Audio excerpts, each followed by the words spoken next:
Kisah seorang ayah yang dibuang anaknya pada malam takbiran. Hari Raya Idul Fitri menjadi momen bagi keluarga untuk berkumpul dan melepas kerinduan. Namun tidak bagi Samanto asal Brebek Nganjuk. Pada hari kemenangan ini dia justru dibuang oleh anak kandungnya sendiri di jalan. Hal itu dilakukan pada malam takbiran.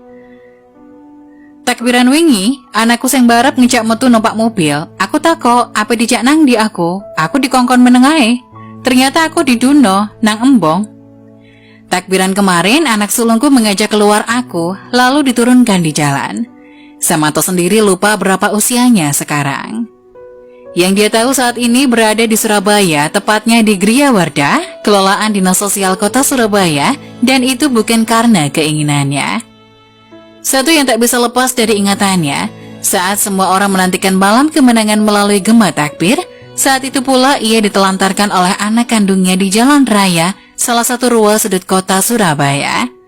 Seiling aku waktu iku, disuruh lungguh nang dalan, terus motore lungo, ninggal aku dewean, anak wong gawe seragam, aku diangkut, tidak lagi kene, anakku mbuh aku.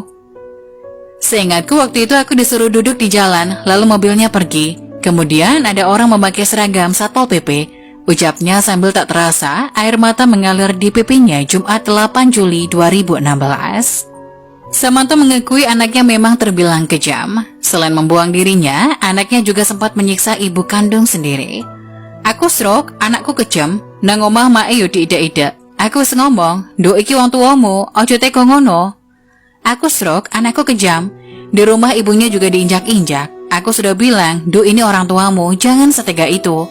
Ucapnya sambil menerawang mengingat kondisi rumahnya di Brebek Nganjuk.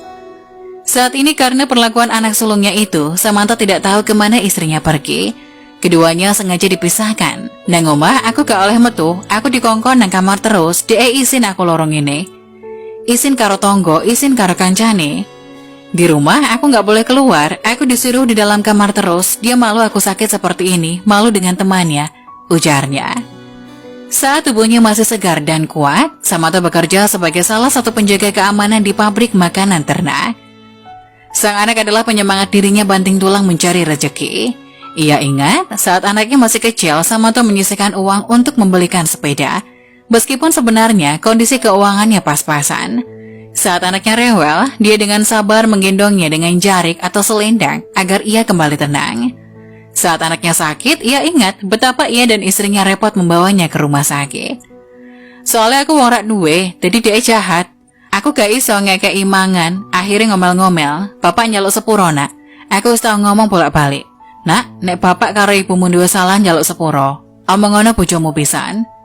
Soalnya aku orang tak punya, jadi dianya jahat. Aku tidak bisa memberi makan, akhirnya ngomel-ngomel. Bapak minta maaf, nak. Aku sudah berkali-kali ngomong, nak, bila bapak dan ibu mempunyai salah, minta maaf, istrimu kasih tahu sekalian. Kisahnya dengan kembali berderai air mata. Tadinya, Samanto ingin berlebaran bersama keluarga dan ingin bertemu dengan cucu-cucunya yang kini sedang bertumbuh dewasa. Dia rindu momen sungkem bersama sambil menikmati makanan khas. Namun harapan itu sirna. Maksudku aku ingin nang omah, isor yoyowan karo anak putu. Lah kok aku dibuak? Tahu tak alus no arek iku, tapi ya tetap kasar. Aku pingin pulang. Aku kemarin bermaksud di rumah bisa berlebaran bersama anak cucu. Lah kok dibuang?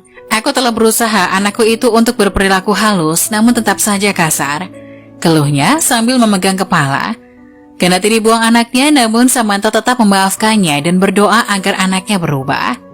Aku wis ngampuni anakku, tetap nunggu ben anakku berubah. Aku sudah mengampuni anakku, tetapi aku berdoa agar dia berubah. Ya Allah ampuni, aku kepingin pulang, katanya lemas.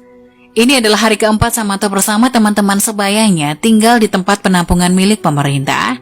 Dia berharap waktu akan cepat berlalu, hingga suatu hari keluarganya menjemputnya dan kembali memerlukan kehadiran Samanto. Semoga kisah seorang ayah yang